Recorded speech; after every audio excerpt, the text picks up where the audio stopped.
plus en face de moi, c'est Seigneur.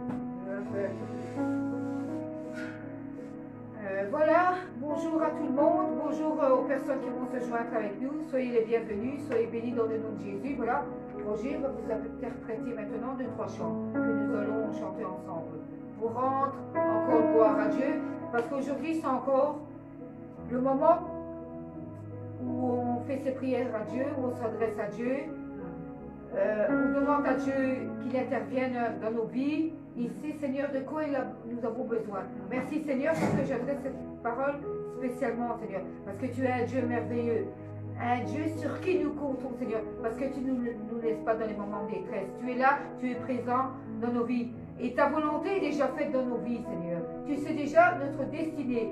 Malgré ça, nous la remettons entre tes mains, et tu nous demandes, Seigneur, de prier, Seigneur, chaque jour, Seigneur, parce que tu connais, Seigneur, les prières, Seigneur, avant qu'on les adresse, Seigneur, à toi, Seigneur. Merci parce que tu connais nos cœurs, tu connais nos pensées, tu connais nos désirs.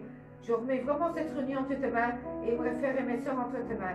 Et les personnes, tu vois, Seigneur, qui ont besoin de toi, je les mets entre tes mains, Seigneur. Parce que tu as un Père, Seigneur, qui exauce et qui fait encore des miracles, Seigneur. Oh, merci, Seigneur. Dans nos moments de détresse, Seigneur, je te laisse nos vies entre tes mains, nos prières entre tes mains, Seigneur. Parce que je sais, Seigneur, que tu vas nous bénir, Seigneur, et les exaucer dans le nom de Jésus.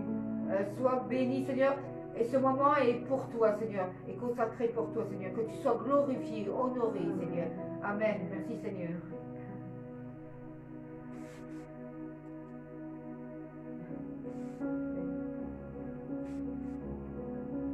Amour parfait, tu t'es donné à la croix pour tout effacer de mes péchés. Tu t'es chargé sur le bois. C'est par ta grâce seule que je suis pardonné. C'est par ta grâce seule que tu m'as racheté. C'est par ta grâce.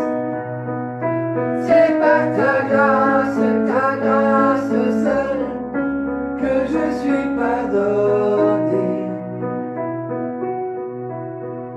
C'est par ta grâce seule que tu m'as racheté. Oh, oh, oh. Merci pour la croix, ton amour pour moi. Oh, oh, oh. Ta grâce ne faillit pas.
justifie, ta grâce m'a franchi, ta grâce me purifie, ta grâce m'offre la vie, ta grâce m'a sauvé, ta grâce a pardonné, ta grâce m'a comblé, ta grâce m'a libéré, ta grâce justifie, ta grâce m'a franchi, ta grâce me purifie, ta grâce m'offre la vie, ta grâce m'a sauvé, ta grâce a pardonné, ta grâce m'a comblé, ta grâce m'a libéré, ta grâce justifie, ta grâce m'a franchi, ta grâce purifie, ta grâce m'offre la vie, ta grâce m'a sauvé, ta grâce a pardonné, ta grâce m'a comblé, ta grâce m'a libéré.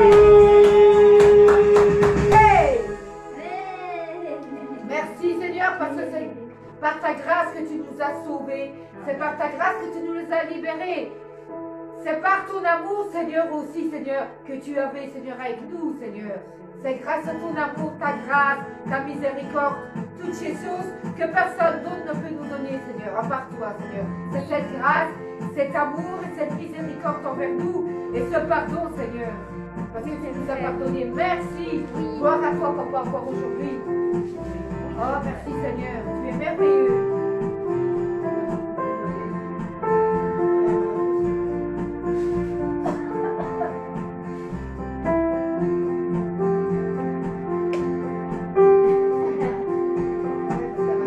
Au cœur, ami fidèle et tendre, nous avons en Jésus-Christ, toujours prêt à nous entendre, à répondre à notre cri.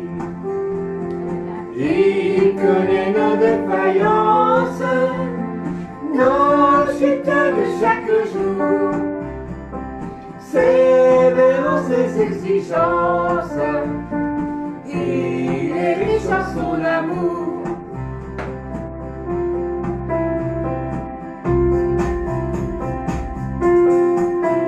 Oh, quel ami fidèle et tendre, nous avons en Jésus-Christ, toujours prêt à nous comprendre, quand nous sommes incessifs. Et disons-lui toutes nos craintes, ouvrons-lui tout notre cœur. Bientôt ces paroles saintes nous rendront le vrai bonheur. Vos cœurs, amis fidèles et tendres, nous avons en Jésus-Christ, toujours prêt à nous défendre quand nous presse l'ennemi. Il nous suit dans la mêlée, nous entoure de ses bras, et c'est lui qui tient les paix, qui décide les combats.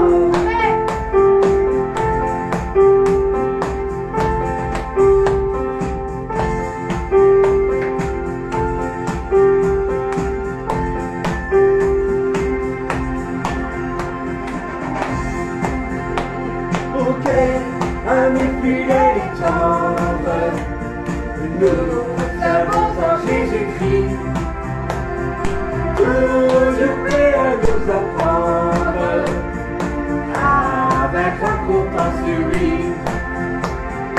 Si nous mauvais sincères à chercher sa sainteté, il écoute nos prières et nous met en liberté.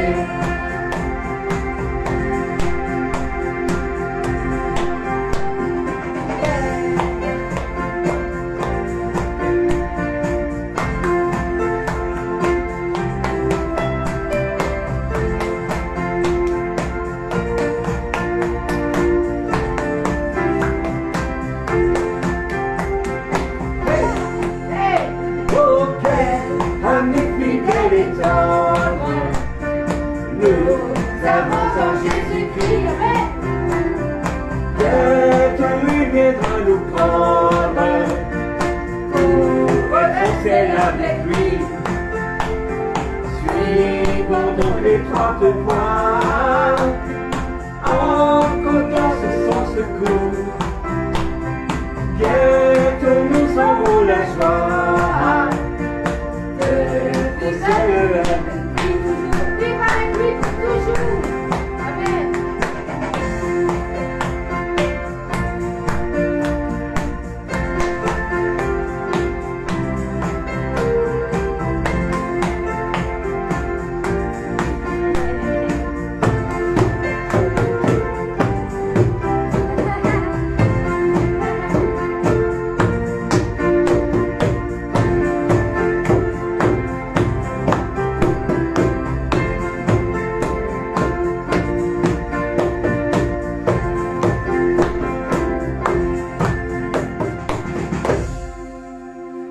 Oh, quel ami fidèle et tendre nous avons en Jésus-Christ, toujours prêt à nous entendre, à répondre à notre cri. Amen. Amen. Amen. J'ai voulu vraiment partager ce moment parce que hier soir j'ai chanté ce chant, un bon vieux chant, hein, merci Oui, Seigneur. c'était On a encore gentil. vraiment de bons vieux chants Oh, qui ouais. nous met dans la joie. Amen. J'étais dans la joie. Imaginez la joie. Hein, bientôt le Seigneur, et nous sommes dans le temps, nous observons le signe. Oui. Nous savons le Seigneur arrive bientôt, il viendra nous prendre pour être dans la joie avec lui, où nous n'aurons plus à souffrir dans ce C'est monde, vrai. où nous n'aurons plus à souffrir de maladies, où nous n'aurons plus Ouais. à pleurer nos morts, où nous n'aurons plus à être dans la tristesse. Ouais. Et nous serons là dans la joie avec, Ouais. comme Abraham. Abraham était l'ami de Dieu. Alors, faisons de Jésus notre ami. Amen. Amen. Alléluia. Amen.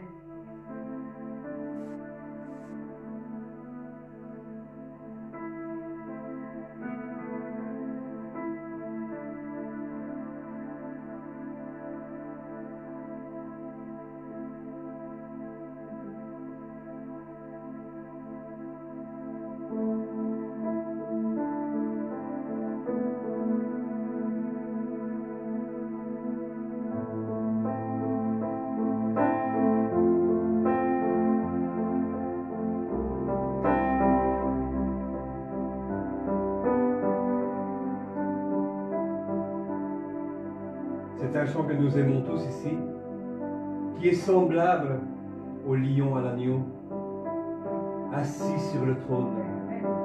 Les monts s'inclinent, l'océan rugit devant le Seigneur. Louez Adonai du lever du soleil, louez le Seigneur du lever du soleil et jusqu'à la fin du jour. Toi,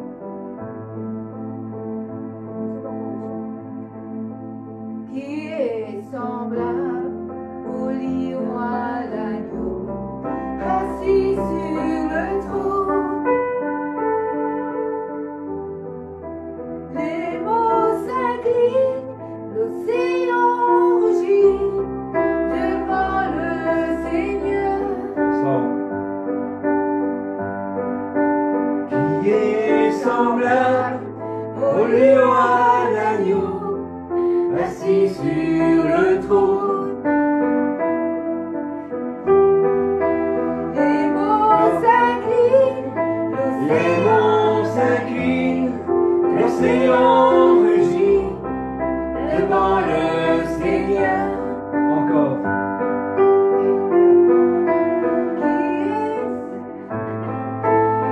Qui est semblable au lion à l'agneau, assis sur le trône.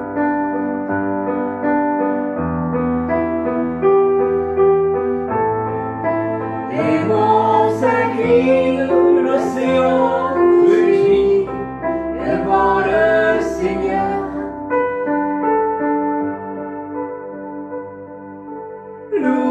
Louez Adonai, du lever du soleil jusqu'à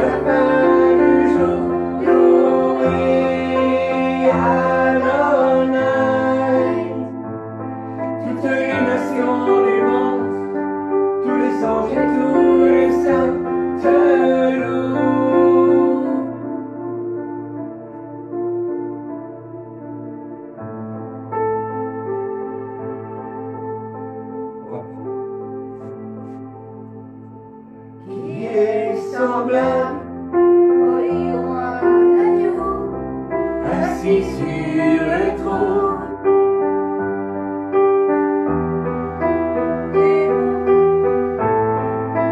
Les mots s'inclinent, l'océan rugit devant le Seigneur. Qui est semblable au lion à l'agneau, assis sur le trône.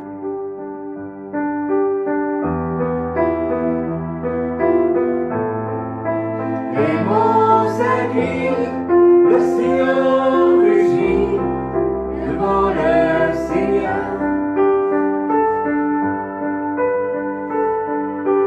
Louez Adonai, du lever du soleil jusqu'à la fin du jour. Louez Adonai, toutes les nations du monde, tous les anges et tous les saints te louent.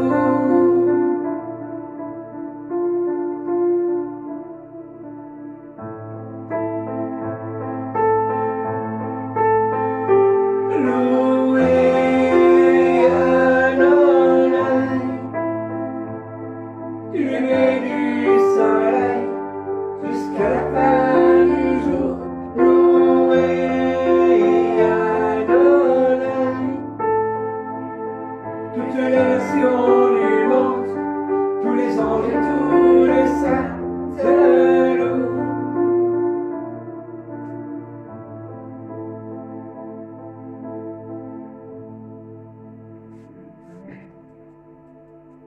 Nous pouvons lever nos voix vers le Seigneur. Merci Seigneur, je m'adresse cette parole, cette prière Seigneur à toi Seigneur. Tu vois Seigneur que nous aimons te louer Seigneur. Nous aimons Seigneur chanter Seigneur. Parce que tu te manifestes parmi ceux-là Seigneur. Parce que tu aimes bien Seigneur qu'on chante et qu'on te loue Seigneur. Merci Seigneur. Viens toucher les cœurs ce matin encore. Viens toucher les cœurs. Viens le remplir Seigneur de ton amour. Parce qu'il y a encore des cœurs qui sont vides Seigneur. Qui ne sont pas remplis encore de ton amour, Seigneur. Viens maintenant les toucher, Seigneur. Viens leur apporter tout ton amour, Seigneur. Viens déverser chez eux la joie, Seigneur. La joie et la paix dans les cœurs. Viens déverser, Seigneur, maintenant la joie et la paix dans les cœurs, Seigneur. Merci parce que nous remettons, Seigneur, des personnes que nous aimons entre tes mains. Tu connais leur nom, Seigneur. Moi, je ne veux pas les citer, Seigneur, devant caméra, mais tu les connais. Tu sais de quoi ils ont besoin. Tu sais la crainte qu'ils ont, Seigneur. C'est vrai, Seigneur, on n'est pas parfait. Mais viens, Seigneur, mettre ta main, Seigneur. Et viens encore faire un miracle, nous te le demandons, Seigneur. Mais tu dis, Seigneur, telle est ta volonté, soit faite, Seigneur, sur nos vies. Moi, je remets nos vies entre tes mains. Je mets nos comportements et je te demande pardon, Seigneur, pour mes frères et mes sœurs, Seigneur, qui ont pu commettre, Seigneur, des bêtises, Seigneur, pendant, Seigneur, ces mois qui sont écoulés, Seigneur. Je les remets entre tes mains, Seigneur. Viens vraiment les bénir, Seigneur. Viens vraiment mettre ta main, Seigneur.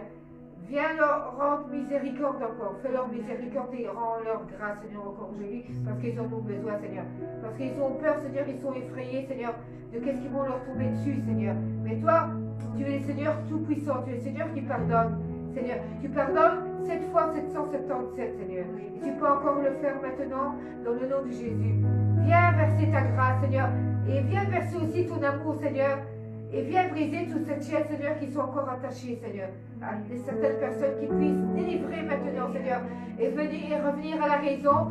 Et être un bon modèle pour des autres, Seigneur. Parce que nous voulons qu'ils soient des bons modèles pour des autres. Qu'ils ne regardent plus derrière eux, Seigneur. C'est fini, Seigneur. Mais qu'ils regardent devant soi, Seigneur.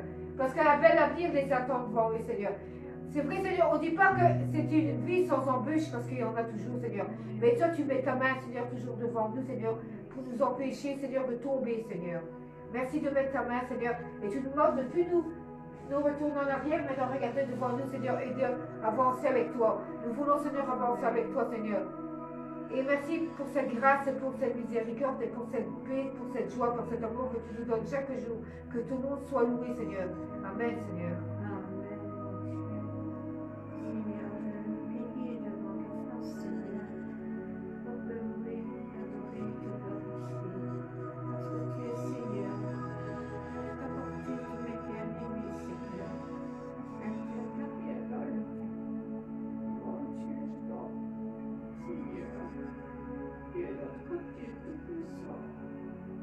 celui qui connaît tout ce que nous devons faire et pas faire, Seigneur. Dis ma vie, dis mon bonheur, dis mon Seigneur, je t'adore de tout mon cœur. Je veux t'adorer, te glorifier, je te loue, Seigneur. Jésus, mon Seigneur. Seigneur, que le corps, le ministère n'est pas cassé, que les gens reprennent vie, Seigneur, et te suivent dans la voie que tu veux, Seigneur, que nous puissions être les ailes de ton cœur, Seigneur, dans ta grâce infinie. Bonsoir, tous nos bien-aimés frères et sœurs, de tout mon cœur, je t'adore. Que tu es gracie et que tu es conduit dans tes voies. Amen. Amen. Merci Seigneur. Tu entends nos prières, Seigneur. Tu entends, Seigneur, nos cris, Seigneur, qui viennent du cœur, Seigneur. Nous vraiment faire un miracle, Seigneur. C'est ta volonté, Seigneur, qui est faite. C'est pas la nôtre. Que ta volonté soit faite, Seigneur. Au nom de Jésus, Seigneur. Parce que tu fais toujours de bonnes choses pour nous, Seigneur. Mais je sais que, Seigneur, tu vas continuer. Mais vraiment que ta volonté soit faite, Seigneur. C'est vrai, Seigneur.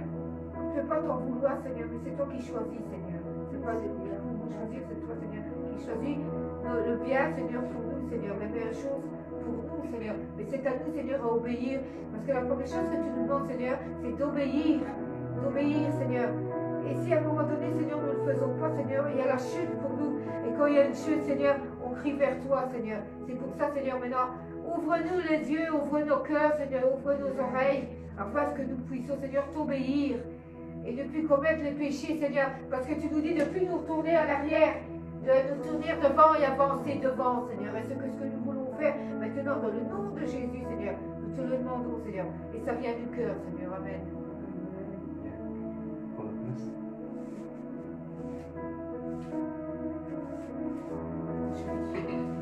Parce que je sais que c'est un chant que tu touches beaucoup, ce chant-là. Tu le connais par cœur? Oui. Ça s'appelle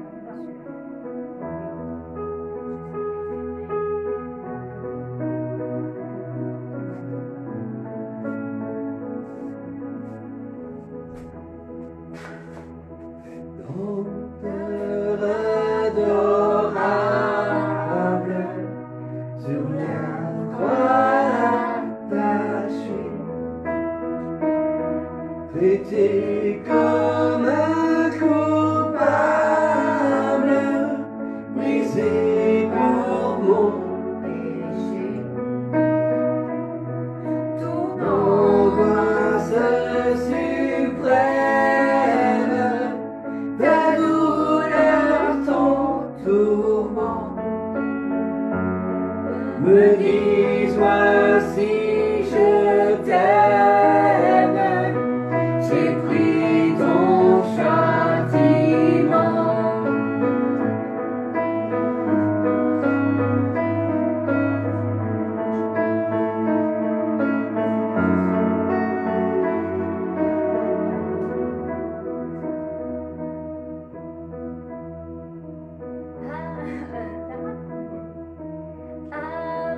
abandonné du Père, mon âme troublée. Buvons la coupe amère pour ton iniquité, de l'éternelle flamme, ton amour te sauva, mon amour te sauva. Je mourrai pour ton âme, pécheur à Golgotha.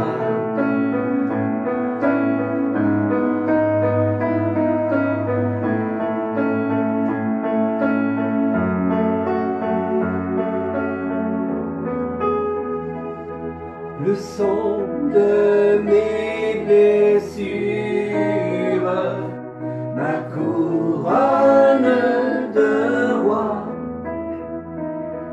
toutes ces meurtrissures, j'ai porté ta prends-le, c'est pour toi. J'ai su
chacun. Ton amour me réclame. Me voici, cher Sauveur. Prends mon cœur et mon âme pour prix de ta douleur. Oui, mon âme ravie, désormais ne peut plus que vivre de ta vie, à ta gloire, ô Jésus. Que vivre de ta vie, À ta gloire, ô Jésus.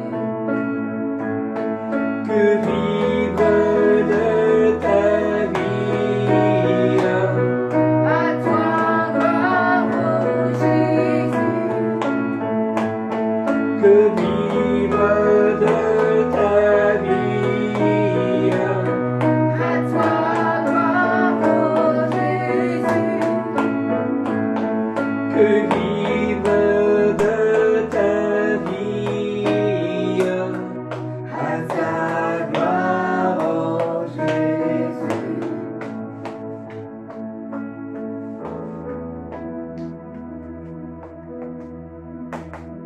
Merci Seigneur, vraiment, c'est un chant qui nous va droit au cœur, c'est un chant qui a marqué Lisa.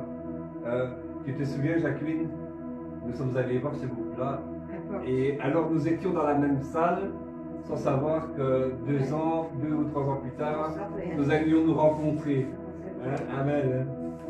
On a écouté ce chant-là de ce groupe, hein, c'était magnifique. Ah, rectification, ce chant-là ne vient pas de ce groupe, c'est une Non, reprise. c'est une un- reprise qui date de C'est un très vieux chant qui date du 19e siècle. Hein. Voilà, de 1800. Alors, voyez, Exactement. Et les chants, en fait, oui, on n'est pas dans une église d'endormis. Les chants, quand c'est interprété sincèrement vers le Seigneur, sont toujours d'actualité. Et ce chant-là, voyez-vous, ça parle de ce que le Seigneur a fait pour nous. Il s'est mis sur la croix pour nous. Il a souffert pour nous. Mais pourquoi? Ben, pour nous rendre tristes quand nous le voyons là sur la croix en train d'avoir mal? Non. En fait, c'est pour nous rendre heureux. Hein, pour nous rendre heureux. Il dit, mais regarde, en fait, mon sacrifice, c'est pour te donner la vie. C'est pour te racheter. C'est pour qu'en fait, que tu sois... Mon sacrifice pour toi, c'est pour que tu sois au ciel avec moi. Amen. Ton amour me réclame, l'amour du Seigneur Jésus-Christ.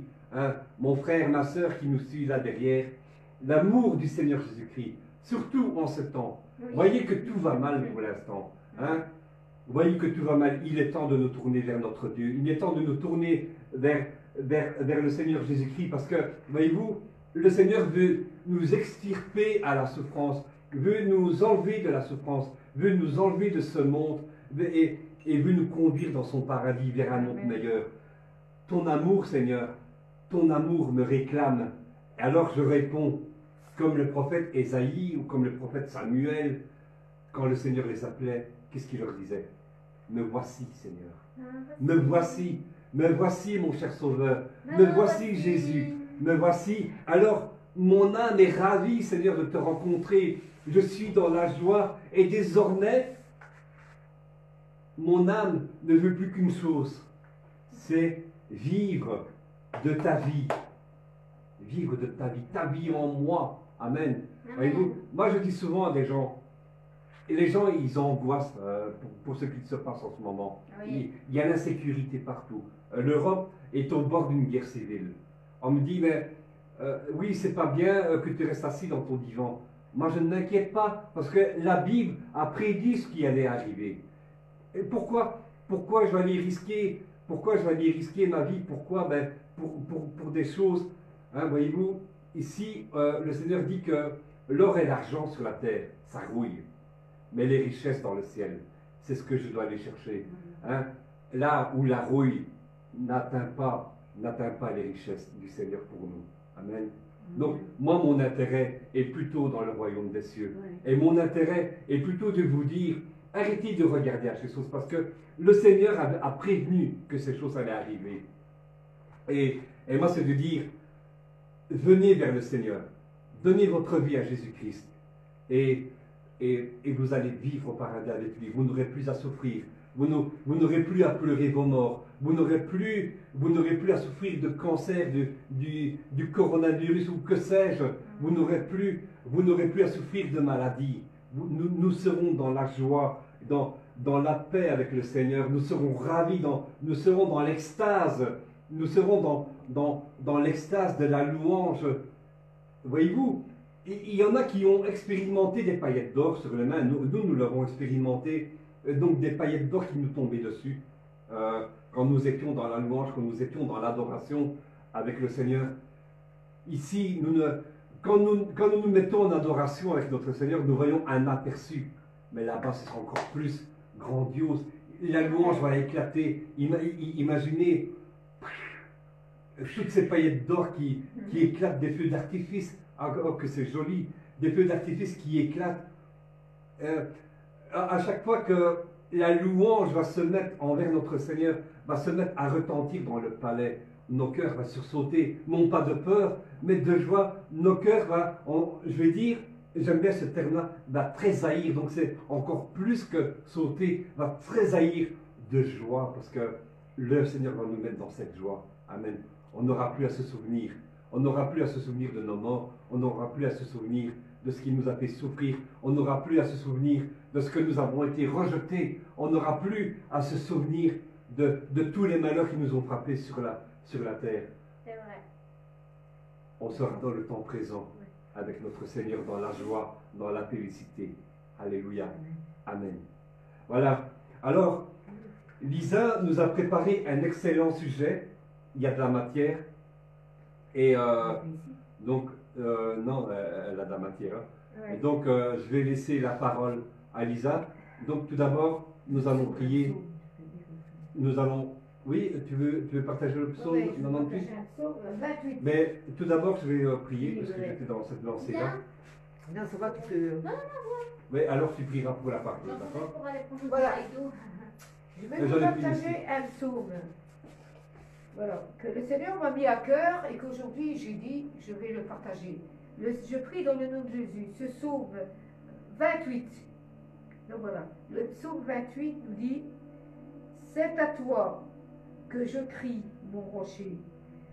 Ne reste pas sourd à mes voix, de peur que si tu t'éloignes sans me répondre, je me sens semblable à ceux qui descendent dans la fosse. Écoute la voix de mes supplications. Quand je crie à toi, quand je lève mes mains vers ton sanctuaire, ne m'emporte pas avec le méchant et les hommes iniques qui parlent de paix à leur prochain et qui ont la malice dans le cœur. Rends-leur selon leurs œuvres et selon la malice de leur action. Rends-leur selon l'ouvrage de leurs mains. Donne-leur le salaire qu'ils méritent, car ils ne sont pas attentifs aux œuvres de l'Éternel, à l'ouvrage de ses mains, qui les renverse et les relève point. Béni soit l'Éternel, car il exauce la voix de mes supplications. L'Éternel est ma force et mon rocher. En lui mon cœur se confie, et je suis secouru. J'ai de l'allégresse dans le cœur, et je le loue par mes chants. Et l'Éternel est la force de son peuple. Il est le rocher des délivrances de son roi. Sauve ton peuple et bénis ton héritage. Sois leur berger et leur soutien pour toujours, Seigneur. Amen. Oh, Seigneur, tu entends nos supplications, Seigneur. Tu entends, Seigneur, nos prières. Viens, Seigneur, parce que tu vois, Seigneur, tu me fais encore comprendre, Seigneur, quand je priais, que ton peuple, Seigneur, crie à toi, Seigneur. Crie au secours à toi, Seigneur. Tu vois, Seigneur, leurs supplications, leurs cris, Seigneur, leur détresse, de douleur, Seigneur, ils crient, Seigneur, parce qu'ils voudraient t'envoyer, Seigneur, de miracles. Mais toi, je sais, Seigneur, que tu peux les exaucer, Seigneur. Parce que, Seigneur, tu connais les cœurs des gens justes, Seigneur, et les cœurs des gens injustes. Je sais, Seigneur, que tu vas bénir, Seigneur, ton peuple qui a le cœur juste, Seigneur, et qui adresse à toi des vraies prières, Seigneur, qui viennent du cœur, Seigneur. Oh, je sais que tu vas les exaucer. Tu dis dans la parole, Seigneur, dans le psaume 28, merci, Seigneur, parce que nous sommes rassurés grâce à cela, grâce à ta parole, Seigneur, qui est la Bible, Seigneur. Tu nous rassures, Seigneur. Chaque jour, Seigneur, quand on la lit, ça vient, Seigneur, nous rassurer, même qu'on est dans un moment de détresse, Seigneur. Ça vient nous rapporter la paix. Tu sais de qu'est-ce que nous avons besoin. Et quand nous lisons, Seigneur, nous lisons cette parole, Seigneur, tu nous rassures, Seigneur. Merci de continuer à nous rassurer. Merci, Seigneur, parce que je remets maintenant Lisa entre tes mains, Seigneur. Tu vois cet esprit qui est venu, Seigneur, encore cette semaine, Seigneur, la secouer, Seigneur, afin qu'elle puisse partager, Seigneur, cette étude, Seigneur, et de la partager, Seigneur, avec nous, Seigneur, avec tes enfants, Seigneur, qui a le cœur pur, Seigneur, et sincère. Et ouvre nos oreilles, ouvre notre cœur, Seigneur, parce que certaines personnes ne pourront pas encore capter, Seigneur, ce que ta parole dit, Seigneur. Mais que l'ennemi ne vienne pas faire obstacle et ne vienne pas boucher nos oreilles, ne viens pas boucher, Seigneur, notre esprit, Seigneur. Que tu nous donnes l'intelligence de comprendre ta parole, Seigneur, à travers ce que Lisa, Seigneur, va nous apporter encore ce matin. Merci, Saint-Esprit, et merci de bénir Lisa, Seigneur, qui va nous partager cette parole ce matin, Seigneur. Amen. Amen.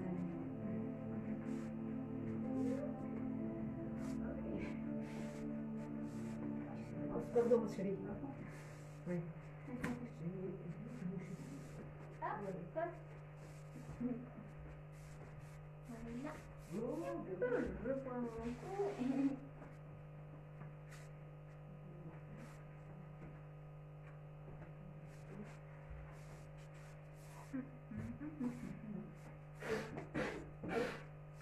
Voilà.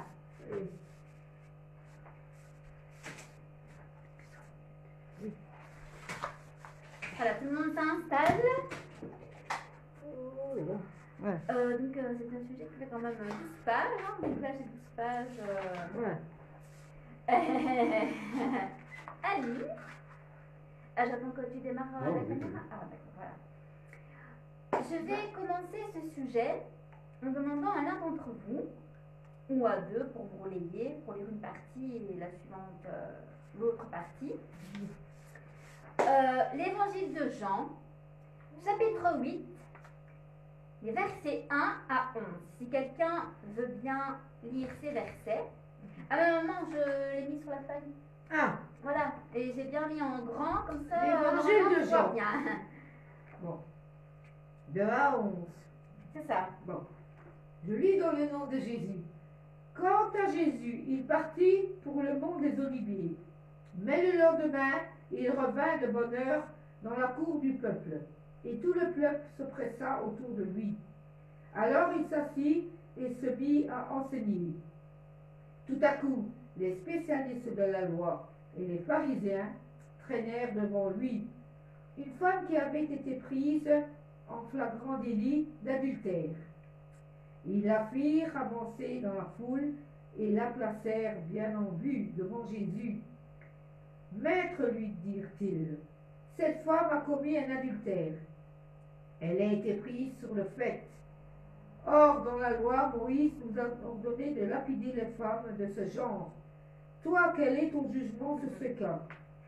En lui posant cette question, il voulait lui tendre un piège, dans l'espoir de trouver quelque prétexte pour l'accuser. Mais Jésus se baissa et se mit à écrire du doigt sur le sol. Eux, ils insistaient, répétant leurs questions. Alors il se releva et leur dit, que celui d'entre vous qui n'a jamais péché lui jette la première pierre. Puis il se baissa de nouveau et se remit à écrire sur le sol. Après avoir entendu ces paroles, ils s'esquivèrent un après l'autre, à commencer par les plus âgés, laissant finalement Jésus seul avec la femme, qui était restée au milieu de la cour du temple. Alors Jésus leva la tête et lui dit, eh bien, Où sont donc passés tes accusateurs? Personne ne t'a condamné. Personne, Seigneur, lui répondit-elle. Alors Jésus reprit, je ne te condamne pas non plus. Va, mais désormais ne pêche plus. Merci. Voilà. Pardon. Voilà, merci Merci, beaucoup. ma belle. Voilà. Alors, on va un petit peu parler de l'origine de ce texte parce que ces versets sont des versets qui font débat. Pourquoi ces versets font-ils débat? Tout simplement à cause de son authenticité. Donc, c'est-à-dire que certains pensent qu'il s'agirait d'une histoire inventée. Donc, certains pensent que ce passage de la Bible n'a pas été écrit par Jean, mais par un écrivain sans inspiration, et qu'il a été incorporé à l'évangile de Jean plus tard. D'autres, en revanche, pensent qu'elle fait partie intégrante de l'évangile de Jean, et qu'elle doit être reconnue comme telle. Et donc l'origine de ce débat vient du fait que ce texte ne se trouve pas dans certaines copies anciennes du Nouveau Testament. Dans certaines de ces copies, il n'y a pas ce passage-là. Et bien que ce passage-là apparaisse dans beaucoup d'autres copies, hein, mais dans certaines, il n'apparaît tout simplement pas. Ce passage-là n'apparaît pas. Et un détail curieux à ce sujet est que certains des manuscrits qui n'incluent pas ce passage-là laissent à cet endroit un espace vide où ces versets doivent apparaître. Donc il y a un espace vide. Mais pourquoi y a-t-il un espace vide si ça signifie que ce passage-là n'existe pas? Pourquoi dans ce cas le copiste, donc celui qui a copié les versets, les a traduits, etc. dans notre langue, nous, pourquoi est-ce qu'il a laissé un espace vide à cet endroit-là? S'il y a un espace vide, ça veut bien dire qu'il y a quelque chose à cet endroit-là. Mais pourquoi ce passage-là n'apparaît-il pas dans certaines copies? Des auteurs anciens, donc des auteurs qui ont vécu il y a plusieurs siècles, prouvent que ce passage avait été supprimé de nombreuses copies de l'évangile de Jean. Tout simplement pourquoi? Eh bien parce que ces gens-là pensaient que ce passage pouvait encourager le péché d'adultère ou servir d'excuse pour ne pas reconnaître sa gravité. Et du fait qu'ils pensaient ça, ils se sont dit que ça entrait en conflit avec la discipline stricte que l'apôtre Paul avait ordonné d'observer pour certains types de péchés. Et cette discipline-là, c'est une discipline qu'on peut découvrir dans 1 Corinthiens, chapitre 5, les versets 9 à 11. Mais on ne va pas le lire, mais pour ceux qui veulent la référence, voilà. Et donc, du coup, le fait que Jésus ait pardonné à cette femme, ça entrait en contradiction avec ce qu'on leur avait enseigné. Les églises de l'ère post-apostolique avaient établi une pénitence sévère avant que la personne disciplinée ne soit réadmise à l'église, surtout pour les cas de péché sexuel. Et donc, dans ce contexte, ce que Jésus a fait, en pardonnant immédiatement à la femme adultère, ça entrait en conflit avec ce qu'ils pratiquaient, avec ce qu'ils enseignaient. Ça ne corroborait pas, ça rentrait complètement en conflit. Donc, du coup, quand c'est ça, dans ces circonstances, du coup, quand on sait que, comment dire, oui voilà, je voulais dire un truc que je rajoute du coup, mais quand on sait que les pharisiens, etc., les scribes, etc., qui étudiaient la loi, etc., étaient en désaccord avec ce passage-là, qu'ils étaient totalement en désaccord avec ça, dans ce cas-là, on se dit qu'il n'est pas possible que quelqu'un ait inventé ça. Vu que ça rentrait totalement en conflit, pourquoi la personne aurait inventé ça? La personne aurait plutôt copié des choses qui allaient dans le sens des pharisiens, des scribes, etc. Pourquoi la personne aurait inventé ça, si ce n'était pas vrai, alors que ça rentrait en conflit? Vous voyez un petit peu... Mais tu sais, les pharisiens, eux, par exemple, avant que Jésus n'arrive, ils encourageaient, par exemple, le divorce, par exemple, pour que les Juifs puissent se marier avec des étrangères, ce qui était totalement interdit. Bon, non, ils en ont fait bien des choses, hein, ces fameux pharisiens. Donc voilà, pourquoi ce passage-là aurait-il été inventé en sachant que ça rentrait totalement en contradiction? Ça n'a pas vraiment de sens en fait, si vous voyez un petit peu ce que je veux dire. Voilà. Et donc voilà, c'est parce que certains pensent que Jésus a mis, on va dire, une sorte de voile devant le péché de l'adultère. Et donc du coup, comme ils n'étaient pas d'accord avec ça, comme ils ne savaient pas eux-mêmes comment s'y prendre, etc., face au péché de l'adultère, donc du coup, il y en a certains qui ont supprimé ce passage-là parce qu'ils ne savaient pas trop comment réagir, quoi. Mais Jésus n'a jamais mis un voile sur le péché de l'adultère, hein. Non. Ça, c'est vraiment quelque chose que je vais préciser, justement, dans cette étude que j'ai réalisée. Et donc, pour comprendre correctement ce passage, on doit se rendre compte que le Seigneur avait affaire ici au péché d'une personne qui n'était pas croyante. Cette personne n'était pas croyante, cette femme n'était pas croyante. Et donc, en ce sens, le pécheur repenti est admis à la grâce immédiatement, sans délai. Ouais. Par contre, pour ceux qui disent croyants et qui persistent à pécher, on voit que dans 1 Corinthiens, chapitre 5, verset 11, pour eux c'est totalement différent. Pour les croyants qui continuent à pécher, pour eux par contre c'est... Voilà. Une fois qu'on se convertit, on doit abandonner nos péchés. C'est ça. Pour les croyants, par contre, l'apôtre est chargé de commander, de garder ses distances, donc à ces personnes-là, aux pécheurs, afin de ne pas compromettre le témoignage de l'Église. Et donc, dans l'étude que j'ai faite, on va voir que ce récit possède tous les indicateurs de la véracité historique, donc que c'est avéré, en tout cas, moi c'est ce que je pense, et qu'elle s'inscrit parfaitement dans le ministère de Jésus. De plus, chose qui est importante de savoir, ce que j'ai noté, parce que je pense quand même que c'est important, nombre des intervenants qui remettent en doute la véracité historique de ce passage, mais ils commentent quand même ce passage-là de manière très détaillée et ne peuvent cacher leur admiration pour les vérités que ce passage contient. Et cette histoire, notamment, et certaines des paroles de Jésus qu'on y trouve, elle jouit d'une grande popularité, même parmi les incroyants. Voilà. Moi, je pense que même si quelqu'un ne se dit pas croyant, etc., je pense quand même qu'il a déjà entendu parler de cette histoire. Personnellement, voilà, c'est quand même une histoire qui est très populaire quand même. Donc, pour ma part, donc personnellement, je considère que ce texte est à la fois historique et d'inspiration divine. Donc, la fête des tabernacles était terminée, mais Jésus restait toujours à Jérusalem. Le texte nous dit que pendant que les membres du Sanhédrin, bon, je ne sais pas si Sanhédrin, voilà, donc, pendant que les membres du Sanhédrin retournaient à leurs maisons respectives, le Seigneur, n'ayant pas de maison, se rendait où? Il se rendait au temple. Au Mont des Oliviers. Ah, voilà. Au Mont des Oliviers. Et y passait sûrement la nuit. C'était sa coutume lorsqu'il se rendait à Jérusalem.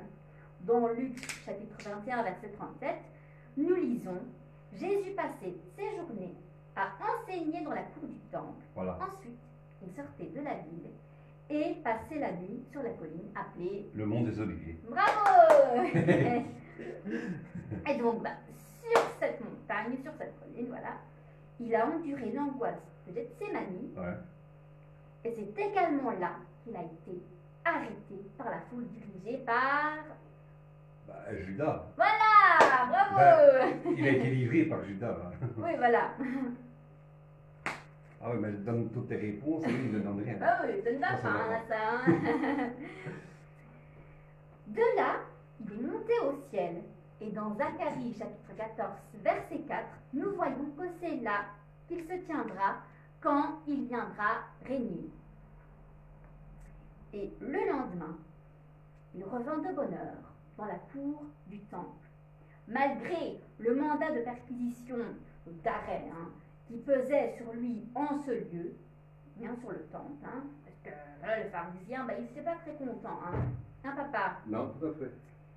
Ils n'étaient pas très contents de ce qu'ils faisaient, hein, parce que toute la pas- gloire allait sur lui, hein, et eux, voilà. Donc, mais malgré ça, Jésus n'a pas cessé d'enseigner aux gens. Il n'a pas cessé. Et donc, ce jour-là, l'enseignement de Jésus fut interrompu par les scribes et les pharisiens. Donc, en temps normal, les pharisiens et les scribes étaient très unis par leur intérêt commun pour la loi. Les scribes étaient un groupe qui copiait des textes à la main et les analysait.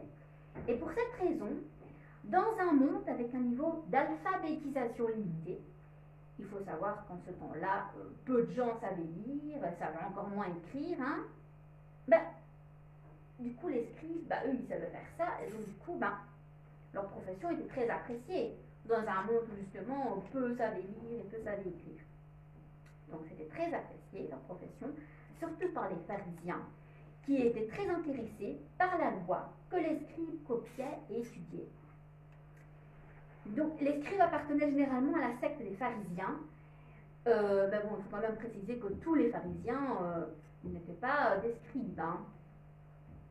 Mais il y avait plein de scribes parmi eux, voilà.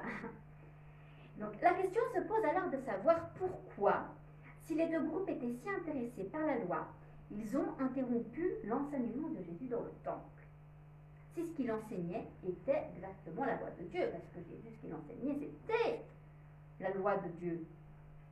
La raison en était, ils étaient en colère contre le succès de Jésus, et qu'ils ne trouvaient pas le moyen de lui nuire, parce que eux, ils n'étaient pas contents, ils voulaient nuire à Jésus. Parce que toute la gloire allait vers lui, et eux, voilà. Donc eux, ils n'aimaient pas ça, hein. Papa, Ouais. mais c'est encore d'actualité, c'est encore un comportement qu'on voit même à l'heure fait. actuelle, hein. Amen. Celui qui a la gloire, moi j'ai rien du tout, c'est énervé. Et donc, le passage qu'on a lu dans Jean chapitre 8, les versets 1 à 11, on a vu qu'ils n'avaient pas réussi à attraper Jésus par la force. Mais du coup, ils ont persisté à chercher un moyen de le faire, un moyen de l'attraper. Et donc, on va voir dans cette étude qu'ils ont tenté quelque chose de plus subtil pour discréditer Jésus aux yeux du peuple. Et donc, ils sont arrivés au temple en emportant avec eux une femme qui avait été surprise dans un acte d'adultère. On peut imaginer qu'ils n'ont fait preuve d'aucune délicatesse avec elle. C'est comment ils étaient, papa. Donc voilà, peut-être que la femme portait à peine des vêtements sur elle, qu'elle était dévêtue ou à moitié dévêtue, qu'elle avait été traînée jusqu'au temple. Et donc lorsqu'ils sont arrivés, ils l'ont mise au milieu de l'endroit où Jésus enseignait. Et comme si c'était un spectacle public, ils ont commencé à décrire les détails de son péché. Et le pire, c'est qu'il semblait apprécier ce moment, comme s'il y avait une petite part de sadisme dans ce qu'il faisait.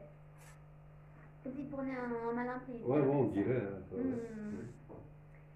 Il est évident que cette femme n'a suscité aucune compassion, ni pitié. Ils avaient déjà montré que les gens avaient peu de valeur pour eux. Surtout ceux qu'ils considéraient comme des pécheurs. Ça, mais pas du tout. Mais le pire, c'est que ceux qui souffraient d'une maladie grave, ces gens-là, ils l'associaient directement au péché. Ils disaient, si tu souffres de ça, c'est parce que tu es un pécheur. Et ça, on le voit dans Jean chapitre 9, les versets 1 et 2. On parle d'un homme aveugle, il me semble, dans ces versets. Et certains disent, oui, s'il est aveugle, c'est parce qu'il a péché. Voilà. Mais c'est en plus un truc qu'on retrouve encore aujourd'hui. Si on est malade, c'est parce qu'on est un pécheur. Aussi, pour ceux qui connaissent les versets 1 à 18 de Jean chapitre 5, dans ces versets-là, on voit notamment l'insensibilité dont les pharisiens ont fait preuve lors de la guérison du paralytique de Bethesda. Comment on dit Ouais, bah, Bon, voilà. Voilà. Bethesda. Bethesda, voilà. Mais donc dans ces versets, on voit qu'ils n'ont pas ressenti la moindre joie à l'égard du rétablissement miraculeux que ce paralytique avait connu. Et maintenant, ils n'avaient aucun scrupule à utiliser la femme surprise en adultère comme chair humaine pour essayer d'attraper Jésus et l'accuser. Parce que, oups, attendez, je reprends le verset. Hop, voilà. Et donc c'est dans le verset 1, 6 de Jean chapitre 8 que l'on voit, en lui posant cette question, il voulait lui tendre un piège, dans l'espoir de trouver quelques prétextes pour l'accuser. Donc c'était vraiment un piège. Ils avaient fait ça pour piéger Jésus. Voilà, comme je l'ai dit, il n'aimait pas. Hein. Oui, bah, je viens de le lire. Ah, okay, donc oui, voilà. Si quelqu'un veut bien lire Deutéronome, chapitre 22, verset 22. Bon, peut-être que papa va lire, ouais. que maman va lire, parce que papa il a envie de lire. Deutéronome, chapitre 22. Ou peut-être Jacqueline, ça peut-être. Non, ça va, gars. Ils sont... Voilà. Ah, peut-être Jacqueline, tu veux lire? Non, je cherche mes lunettes, parce que comme ça. Voilà, donc Deutéronome, chapitre 22, verset 22. Si Tu liras le suivant, voit papa. un homme en train de coucher avec une femme mariée, tous les deux, l'homme et la femme seront mis à mort. Ainsi, vous ferez disparaître du milieu d'Israël la souillure qu'entraîne le mal. Voilà, merci beaucoup. Et donc, bien qu'à cette époque, l'immoralité avait atteint un point tel que cette loi de Moïse était tombée en désuétude. Donc en désuétude, ça veut dire que l'un des plus grands tempérants, on va dire ça comme ça. Ils ont néanmoins exigé que Jésus prononce une phrase. Dans la loi, Moïse nous a ordonné de lapider de telles femmes. Que dis-tu? Qu'est-ce que tu dis, toi, du coup? Ce que les pharisiens et les scribes cherchaient, c'était à forcer Jésus à dire quelque chose qu'il pourrait utiliser pour le discréditer devant le peuple ou l'accuser devant les autorités. Ils forçaient Jésus à choisir entre la miséricorde et la justice. Ouais. Ils savaient que Jésus avait toujours été caractérisé par sa compassion pour les pécheurs. Tout le monde savait que l'un de ses plus proches disciples était qui, papa? Jean. Oui, mais... Pierre. Non, Lévi, voilà. Lévi. Oui. Tiens, je ne vais pas penser. Lévi, de Jésus, le prochain disciple le plus proche, Lévi. Oui, mais si tu veux bien lire Matthieu chapitre 11, les versets 19, comme ça tu comprendras pourquoi je comprendras pourquoi je cite Lévi. Voilà, si tu veux bien le lire, tu comprendras. C'est un collecteur d'impôts. Matthieu chapitre 11, verset 19. Voilà, bah, tu vas lire le verset, comme ça vous comprendrez pourquoi je le cite, je vais vous expliquer pourquoi. 11, 19. Voilà.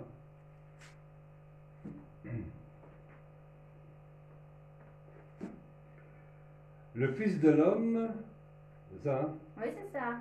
Le Fils de l'homme est venu, il mange et il boit, et l'on dit, c'est un glouton et un buveur, un ami des collecteurs d'impôts. Voilà, Voilà, c'est ça. Un ami des collecteurs d'impôts et des pécheurs. Mais la sagesse a été reconnue juste par ses enfants. Voilà. Elle savait que c'était un collecteur d'impôts. Voilà, c'est parce que, Ils étaient mal vus. Par rapport au fait que c'était un collecteur d'impôts, du coup, Jésus, comme il était proche, on a considéré Jésus avec mépris à cause de ça. On dit, lui, c'est un ami de collecteur d'impôts et de pêcheurs. Voilà, à cause de ça, Jésus était vu avec mépris. Ah putain, ça me pensé à ça vraiment. À quoi? Un collecteur d'impôts, ça représente le gouvernement. Et quand on dit qu'on soutient les lois qui sont justes, hein, alors c'est mal vu. Ah oui, oui, justement, oui. Tu n'as même pas pensé à ça. Voilà. C'est vrai parce qu'on nous accuse de comploter, ce qui nous vient. dans Luc chapitre 7, des versets 36 à 50. On peut lire notamment qu'alors qu'il mangeait chez J'ai le collecteur d'impôts. chez le pharisien, j'ai oublié son nom, Simon. Moi je ne sais plus. Enfin, alors qu'il mangeait chez lui, hein, ben, il avait, mais oui, c'est avec l'histoire de la femme pécheresse qu'il lui avait lavé les pieds. Oui, C'est bah, avec lui, Madeleine. Hein, Oui, mais l'homme chez qui il avait mangé, un peu plus je ne sais plus. Moi, je pense Enfin, que c'est bref. Simon. Oui, je pense aussi, mais je ne sais plus. Là, enfin bref. Et donc, alors qu'il mangeait chez lui, ben, il avait permis à une femme pécheresse de la ville de lui oindre les pieds et lui avait assuré que ses péchés étaient pardonnés. Donc ça, on peut le voir dans Luc chapitre 7, les versets 36 à 50.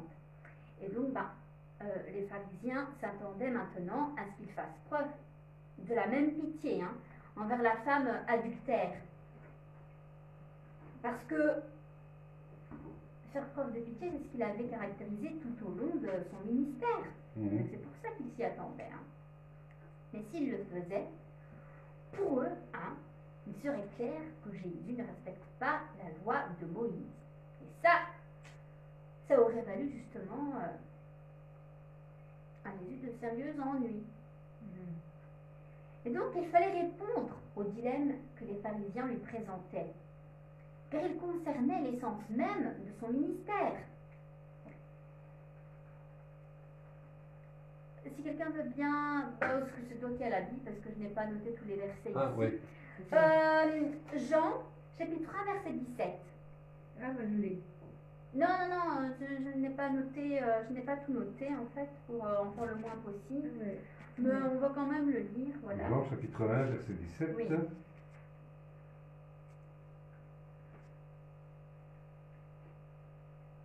Alors voilà, il est écrit. Oui, merci. En effet, la loi a été donnée à travers Moïse, mais la grâce et la vérité sont venues à travers Jésus-Christ. Voilà, merci beaucoup. Donc, si Jésus condamnait la femme, où était la grâce? S'il lui pardonnait, n'était-ce pas au détriment de la vérité? Et donc, d'une négation de la loi divine. Donc, d'une non-respectation, je ne sais pas comment dire ça, enfin, il n'aurait pas respecté la De loi non-respect. divine, en gros. Voilà, c'est De ça non-respect. exactement.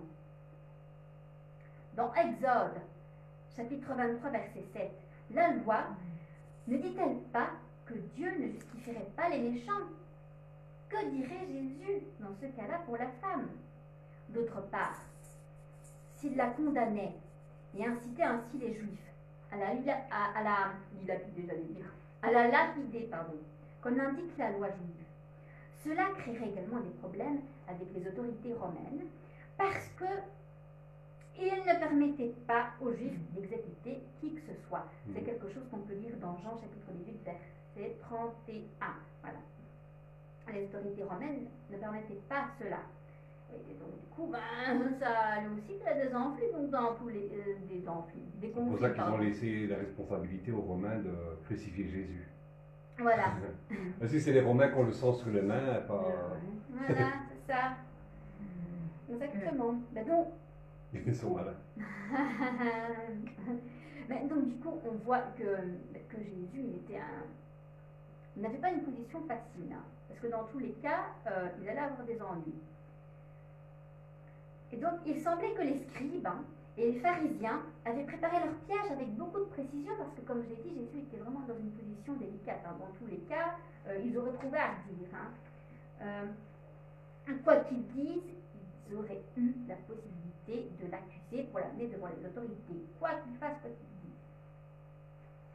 Mais ils ne savaient pas que celui qu'ils voulaient piéger était le Fils de Dieu lui-même. Ça, ils ne le savaient pas. Hein. Ils pensaient que c'était un petit plaisantin, là. Bon, ils ne savaient pas que c'était le Fils de Dieu, celui qui attrape les sages dans leur ruse et déchoue les desseins des méchants. La première réaction de Jésus a été de se taire. Il leur avait déjà dit en d'autres occasions que Dieu n'avait pas envoyé son Fils dans le monde pour le condamner, pour condamner le monde, mais pour que le monde soit sauvé par lui. Amen. C'est quelque chose qu'on peut lire dans Jean chapitre 3, verset 17. Et un peu plus tard, il a assuré aux Juifs qu'il ne jugeait personne. Ça, c'est quelque chose qu'on peut aussi lire dans Jean chapitre 8, verset 15. Il est vrai qu'un jour il jugera les vivants et les morts, mais ce jour n'était pas encore venu. Alors que le Seigneur se taisait, il a fait quelque chose qui a suscité la curiosité de beaucoup. Il s'est penché et a écrit sur le sol avec son doigt. C'est la seule fois dans le Nouveau Testament où il est mentionné que Jésus a écrit quelque chose. Qu'a-t-il écrit? Les théories sont très variées à ce sujet.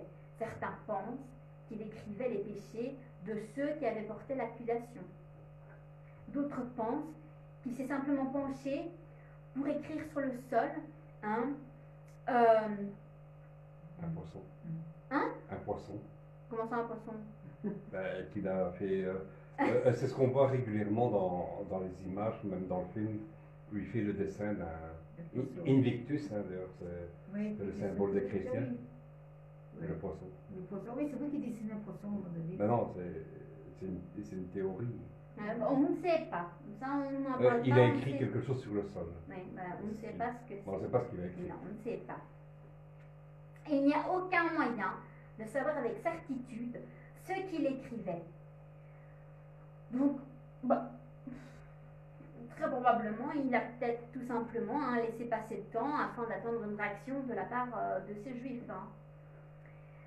Et donc, bien que Jésus ait refusé de servir comme juge dans une affaire pour laquelle la loi indiquait clairement la peine, il fallait lapider cette femme, c'était indiqué dans la loi de Moïse, il a néanmoins, sur l'insistance de ses adversaires, parce qu'ils insistaient, ils voulaient absolument qu'ils répondent, ils étaient vraiment pressants, oppressants même.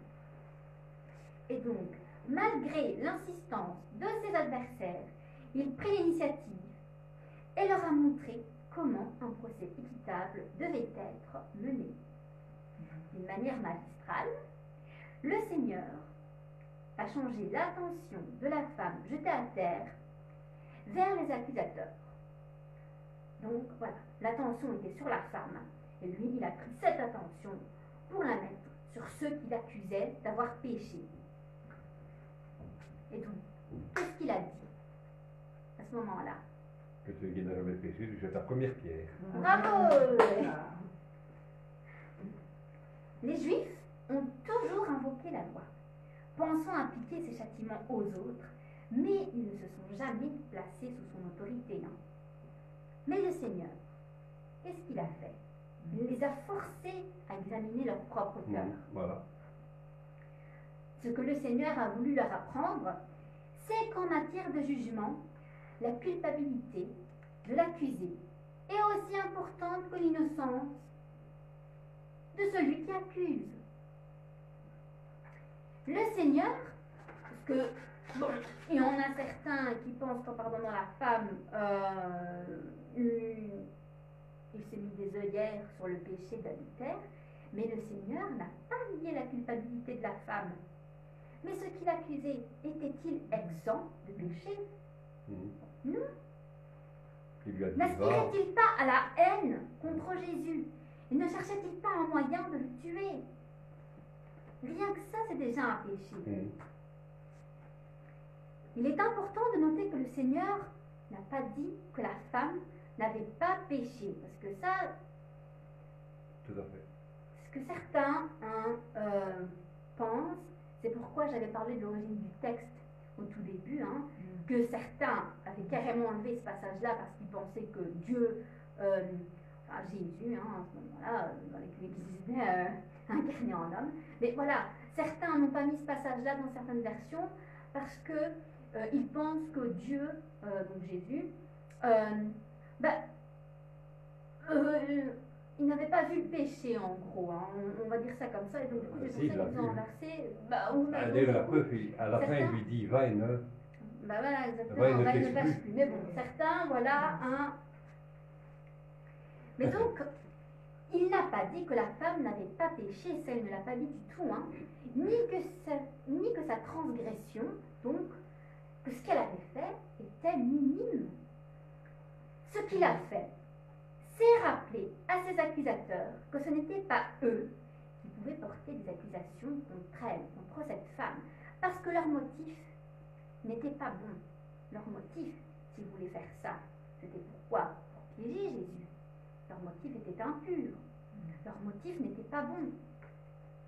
Et leur vie en général est loin d'être pure. Hein. Ils sont loin d'être un exemple de sagesse, de pureté. Hein.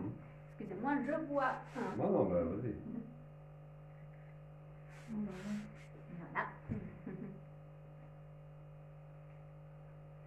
Mais contrairement à eux, le Seigneur, il pouvait les juger équitablement.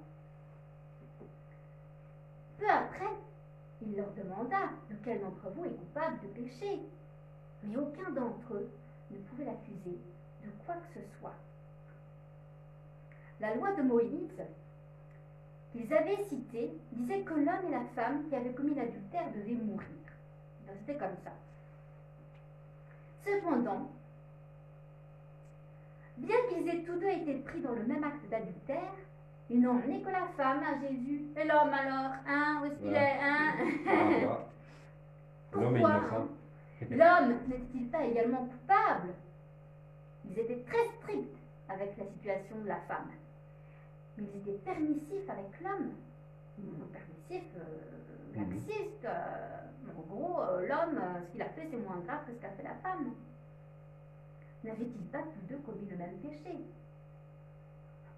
Très souvent, la société a appliqué différents niveaux de sévérité ou de tolérance en fonction de la personne qui commet un péché de nature sexuelle. Donc en général, si c'est l'homme qui l'a commis, il est justifié. Hein. On peut même être considéré comme une source de fierté pour les hommes. Pour les hommes, avoir couché avec des femmes, même maintenant, on ne va pas trop juger. Par contre, si c'est une femme, alors là, on va le regarder de travers. Mais c'est quelque chose qu'on voit encore dans la société actuelle. Hein. Ouais, dans le monde musulman. Mais, même dans le monde en général. En Arabie Saoudite, même dans le monde actuel. Par exemple, moi je vais sur un forum où on peut raconter notre vie, etc.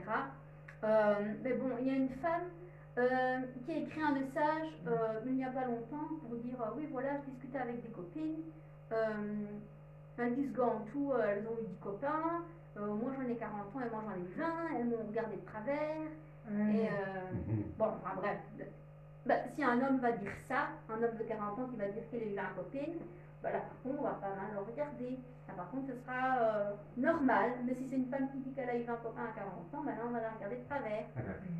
C'est quelque chose qu'on voit toujours. Donc voilà, hein, si c'est une femme, hein, elle sera rapidement accusée d'inconduite sexuelle. Voilà, c'est quelque chose qu'on voit toujours. Hein.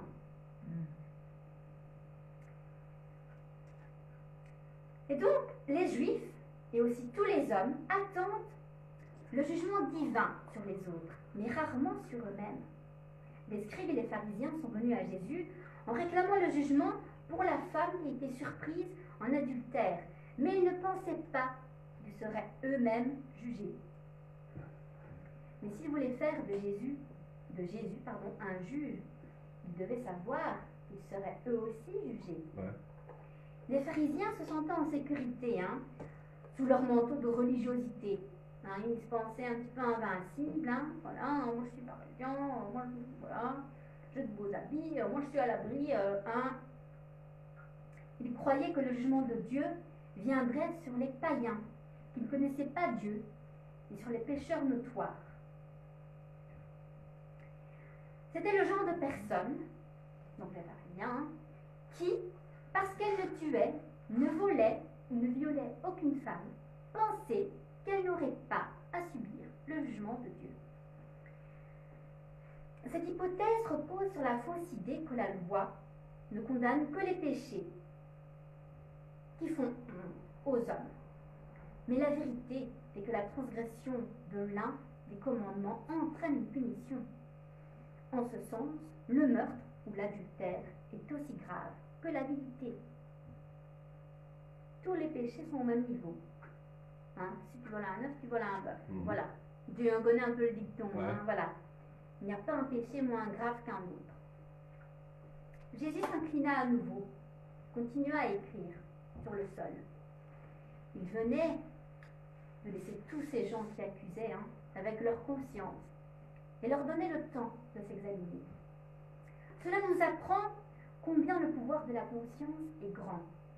Même s'ils avaient le cœur endurci, ils ressentaient encore en eux la voix accusatrice de la conscience. Hein. Parce que généralement, quand tu fais quelque chose de pas bien, généralement tu as une voix dans ta tête qui dit dans ce que tu as fait, c'est pas bien.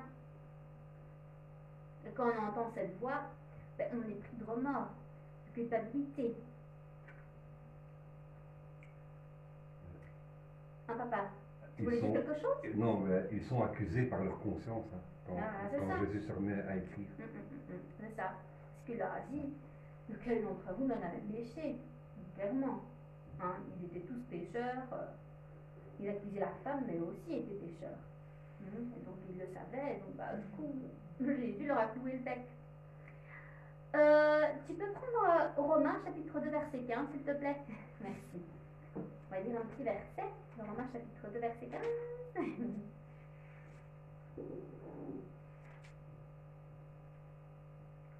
Alors voilà. Il est écrit, Romains chapitre 2 verset 15. Oui. Il montre que l'œuvre de la loi est écrite dans leur cœur, car leur conscience en rend témoignage et leurs pensées les accusent ou les défendent tour à tour. Merci Voilà, beaucoup. exactement ça. Donc voilà, Dieu a laissé sa loi écrite sur le cœur de l'homme. Et donc, c'est pour ça que quand on fait une faute, ben, on est pris de remords, de culpabilité. Même s'il est vrai que la conscience à elle seule ne peut pas nous conduire au salut éternel et qu'elle peut surtout nous égarer, hein, parce qu'on peut agir selon notre conscience, hein, donc selon la chair, hein, donc ça peut nous égarer. Mais même si c'est le cas, la conscience, notre conscience, peut néanmoins nous aider à comprendre notre propre culpabilité. Et donc très vite, les scribes et les pharisiens commencèrent à se sentir mal à l'aise et sortirent un par un, hein, en commençant par le plus ancien jusqu'au dernier. Ils ne pouvaient plus supporter de rester debout, hein, avec leur conscience exposée à la lumière du Christ. Cela ne signifie pas qu'ils en sont venus à se repentir sincèrement de leurs péchés, hein, mais plutôt qu'ils avaient le sentiment que Jésus pouvait lire dans leur cœur, comme dans un livre ouvert en fait. Et ça ne leur plaisait pas. À qui ça plaît de se sentir mis à nu devant quelqu'un? À personne. Voilà. Surtout si c'est des choses qui dévoilent tes péchés. Voilà, exactement. Hein. Ça ne fait à personne. Hein. Et donc ainsi, même s'ils pensaient que leur plan pour attraper Jésus était parfait, ben, une fois de plus, hein, ce sont eux qui ont été gênés, qui ont dû partir. Bon. Ils ont été piégés, hein, ils ont été pris dans leur propre piège. Donc, une fois les accusateurs partis, Jésus et la femme sont restés seuls. Curieusement, la femme ne s'est pas enfuie quand elle a vu partir les pharisiens et les scribes tous ensemble, voilà. Bah, probablement qu'elle tremblait devant Jésus, hein, attendant de savoir quelle décision il allait prendre avec elle. Contrairement aux pharisiens, le Christ, lui, il était sans péché et donc en mesure de jeter la première pierre. Que ferait Jésus? Cette femme a alors découvert que seul avec Jésus, il y a le pardon pour les pécheurs. Elle allait bientôt réaliser ce que Dieu a également dit à Moïse avant de recevoir la loi pour la deuxième fois et que les pharisiens ont si souvent oublié. Que peut-on lire dans Exode, chapitre 34, verset 6? Maman, tu veux lire? C'est mis dans... Oui. Ça va. Exode 34, verset 6. Je lis dans le nom de Jésus.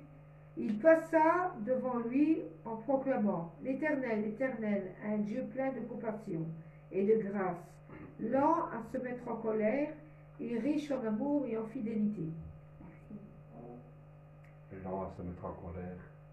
Et riche en amour et en fidélité. La femme ne s'est pas excusée de son péché. Elle n'a pas essayé de se justifier en se comparant à d'autres pécheurs pires qu'elle. Elle savait pertinemment qu'elle était coupable. Sa conscience avait également agi sur elle avec puissance, de sorte que Jésus n'avait pas besoin de la condamner. Moi, comme je l'ai dit précédemment, quand notre conscience agit en nous, quand on a fait une faute, on se sent suffisamment coupable, on sait qu'on a péché. Donc, on se condamne déjà nous-mêmes, parce qu'on est pris de culpabilité. Quand on est pris de culpabilité, c'est parce qu'on se condamne nous-mêmes, on se juge nous-mêmes. C'est pour ça qu'on se sent, qu'on ressent de la culpabilité, des remords, parce qu'on se condamne déjà nous-mêmes. Mais cela n'embarrassait pas davantage la femme, car elle avait assez souffert au milieu de ses accusateurs. Au lieu de cela, Jésus a rapidement montré sa miséricorde. Il lui a dit, je ne te condamne pas non plus, va et ne pêche plus. Amen. La femme a immédiatement compris ce que signifiait la grâce qui libère le coupable de la condamnation. Pour Jésus, même une femme pécheresse pouvait être sauvée.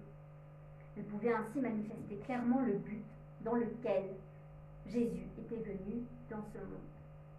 C'est un passage que je dis tout à l'heure, Jean chapitre 3 verset 17, qui nous dit Car Dieu a tant aimé le monde qu'il a donné son Fils unique, afin que quiconque croit en lui ne périsse point, mais qu'il ait la vie éternelle. Oui, mais ça c'est pas le verset, mais oui, quasiment ça. 3,16. Non, 3,17. Ah, 3,17. Ah, ouais, En effet, Dieu a envoyé son Fils dans le monde, non pas pour condamner le monde, mais pour qu'il soit sauvé par lui. Voilà. C'est vrai, hein. Maintenant, en lisant ce passage, certains ont tiré la conclusion que Jésus ne semblait pas voir la gravité du péché et le mal que cette femme avait fait à ses semblables. Que penserait le mari de la femme adultère en apprenant que Jésus ne l'avait pas condamnée? Croirait-il que la décision de Jésus était juste? C'est une question fondamentale qu'on doit aborder. À cet égard, nous devons noter que la miséricorde de Dieu est toujours liée à sa justice. Dieu ne peut pas agir contre sa propre nature. Il est à la fois juste et miséricordieux. Amen. Dieu à la fois. Alléluia. Oui, amen.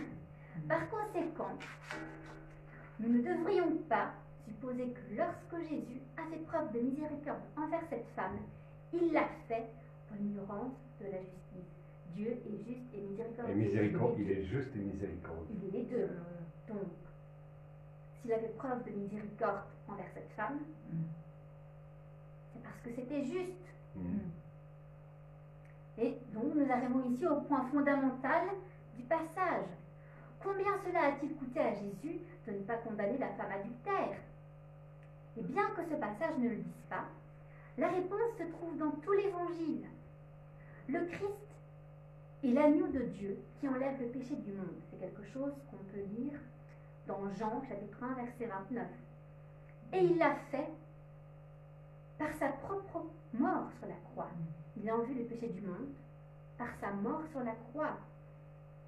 Là, il a lui-même porté nos péchés. Quand on considère le prix qu'il a payé pour le péché de cette femme et pour le nôtre aussi, c'est pour ça finalement que Rédempteur adorable, le fait qu'on a chanté, c'était bien parce que... Voilà. C'était par rapport au message, et je ne savais pas que tu allais parler de ça en fait. Non, il ne savait pas, je confirme, il ne Quand savait pas. tu Moi, préparais les chants hier. oui, voilà. Moi, quand je fais un message, personne n'est au courant. À part le titre à la rigueur, mais personne ne sait exactement de quoi je vais parler. Donc, les esprits sont liés, comme on dit. Et donc, du coup, on considère le prix que Jésus a dû payer pour le péché de cette femme, pour nos péchés aussi, il est complètement déplacé de dire que Jésus était indifférent au péché de cette femme, ou qu'il n'a pas été juste. Parce que c'est ce que les gens disent, pour expliquer pourquoi ce passage n'apparaît pas. Bien sûr, ce passage traite du péché du point de vue de la justice divine. Une autre question est liée aux conséquences que le péché a toujours sur les relations personnelles. Parce que quand on pêche, ça peut détériorer nos relations avec les autres. Hein. Et bien sûr, le mariage de cette femme a dû être brisé après ce qu'elle a fait, après ce qui s'est passé. Et dans ce cas, quand les choses sont brisées, on doit parler d'un processus de restauration. Ouais. Hein. Et le processus de restauration, c'est un processus qui est lent et qui est douloureux aussi. Ouais. Qui peut être long. Voilà, c'est ça. Bah oui, mais qui est lent, voilà. Mais le Seigneur peut nous aider à nous restaurer. Un autre détail par lequel nous pourrons voir que Jésus n'était pas indifférent au péché, c'est que, immédiatement, après avoir dit à la femme qu'il ne la condamnait pas, qu'est-ce qu'il lui a dit? Ah, il ne pêche plus. Voilà. Voilà, va et ne pêche plus. Il l'a averti de renoncer à sa vie de pécheresse. Voilà, amen. Ouais. La miséricorde ne donne pas de licence pour le péché. Ce n'est pas parce que tu pardonnes que ça veut dire qu'après tu dois continuer. Que tu peux continuer à pécher. Le pardon gratuit ne doit jamais être interprété comme une invitation à continuer à pécher, mais au contraire, à arrêter. Amen. On nous apprend aussi dans ce passage quelle est la nature du vrai repentir. Le Seigneur a indiqué que le repentir impliquait un changement de cœur et de comportement. Le repentant cesse de vivre dans les ténèbres et commence à marcher dans la lumière du Christ. C'est quelque chose que l'on peut lire dans Jean 8. C'est dans le chapitre 12, si quelqu'un veut bien le relire, du coup. Oui. Ah oui, mais on n'a pas lu précédemment, j'ai cru que vous avez mis aussi, mais de toute façon, je l'ai indiqué dans... Je pensais que je l'avais cité précédemment, mais voilà. Si quelqu'un Et veut Jean le 8, verset 12, je lis dans le nom de Jésus. Jésus parla de nouveau en public. Je suis la lumière du monde, dit-il. Celui qui me suit ne marchera pas dans les ténèbres, il aura la lumière de la vie. Voilà, merci. L'abandon du péché est l'essence même de la véritable repentance. On sait qu'on s'est repenti quand on abandonne le péché. Cette repentance, qui ne consiste qu'en paroles, en désir, en grande résolution du cœur, en bonne résolution surtout, n'est d'aucune utilité aux yeux de Dieu, tant qu'une personne ne cesse pas de faire le mal. Il n'abandonne pas ses péchés. On ne peut pas dire que cette personne s'est repentie. Donc, cette repentance-là, où on se dit, je vais arrêter, on se dit, voilà, je vais vraiment prendre de bonnes résolutions, etc. Si tu continues à faire le mal derrière, on ne peut pas dire que tu sois vraiment repenti. Donc voilà, Dieu ne nous juge pas. Donc j'ai dit que c'était inutile aux yeux de Dieu, parce que Dieu ne nous juge pas. Selon nos pensées, mais selon nos actes. Voilà, si ce qu'on pense n'est pas en adéquation avec ce qu'on fait, ça ne fonctionne pas. La réalité du repentir de cette femme se verrait par sa conduite dans le futur. Il faut noter que pour le Seigneur, c'était très important, car des paroles similaires ont été dites au paralytique qui a été guéri à Bethesda. Ah, Bethesda. Voilà. Bethesda. C'est là où il y avait une sorte de piscine. Un étang, voilà. Où l'eau se mettait à Un s'agiter. étang, c'est pas un étang, si. C'est une piscine, ouais. Donc voilà. Bethesda. Si tu veux bien. Oui, je me trompe je me trompe d'aveugle. C'est pas grave. Je me trompe d'aveugle, oui, mais il y avait bien Bethesda aussi. Tu veux bien lire Jean chapitre 5, verset 14.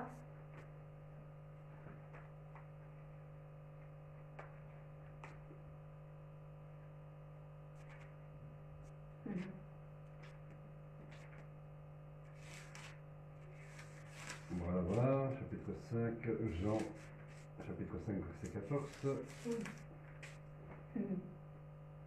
Il est écrit: Quelque temps plus tard, Jésus le retrouva dans le temple et lui dit, « Te voilà guéri.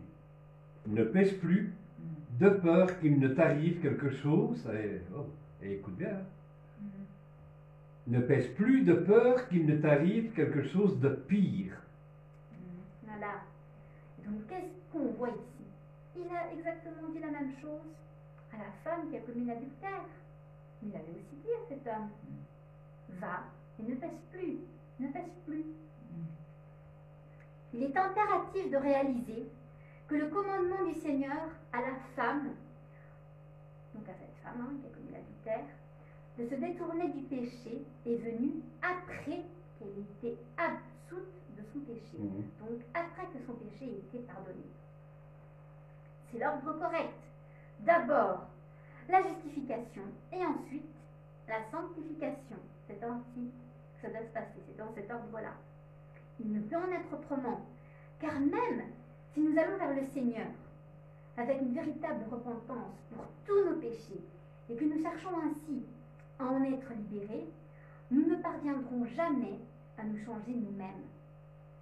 Ce changement efficace n'est possible qu'après que nous ayons été justifiés et régénérés par le Saint-Esprit. Avant cela, par nos propres forces, nous ne pourrons jamais changer nos vies, comme le Seigneur l'attend de nous. Amen. Il est important d'être clair à ce sujet, hein, car souvent les religions soulèvent cette question à l'envers. Les pharisiens eux-mêmes l'ont fait. Pour eux, la personne devait s'efforcer de mériter le pardon de Dieu pour une conduite irréprochable. Et pour une phare, excusez-moi, ma langue qui fourche, pour une femme adultère comme celle-ci, il ne lui offrirait jamais aucun espoir. Les pharisiens ne lui auraient jamais offert d'espoir. Hein, pour eux, c'était tu seras sauvé si tu te conduis, enfin, tu pourras. Voilà. Pour mériter le pardon de Dieu, tu dois avoir une conduite irréprochable. Mais c'est pas comme ça que ça se passe. D'abord, tu es pardonné, hein, tu es justifié, et ensuite, tu pourras changer ton comportement. Parce que, en étant justifié, en étant pardonné de tes péchés s'envolent. Donc, si tu n'as plus tous tes péchés, c'est là que tu peux changer. C'est les étapes de la repentance. Voilà. Hein? Mais donc, les pharisiens, ils faisaient les choses à l'envers. Hein? Mais Jésus, lui, il a fait le contraire. On te lapide et repends-toi après te lapider. Voilà, c'est ça. Exactement.